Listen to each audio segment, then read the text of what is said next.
Okay, this mushroom was picked at a stump. It's an oyster mushroom. I'm going to cook this with a special strategy. What I'm going to do is I want to taste the mushroom flavor without any things affecting it, like salt, butter, or oil, or browning it, which also would affect the flavor. I want to taste its cooked flavor nevertheless. And here's how I'm going to do it.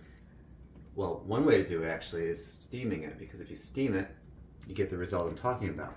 But that can take a bit of time. Why not do it in a way that's much faster and gets virtually the same result? And that's microwaving it.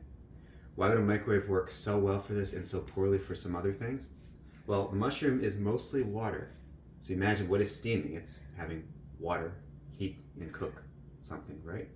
If you put it in the microwave briefly, it'll actually just heat up rapidly, steaming itself essentially, as far as I can tell. So here's what I'm going to do. I'm going to put it in the microwave right now. Check this out. Watch this quickly work.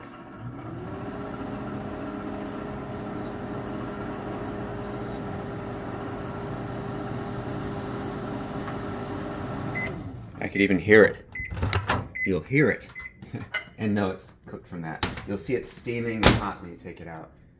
Yeah, that's hot. Okay.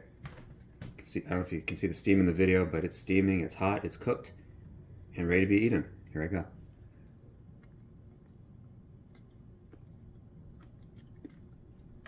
So that's how you do it.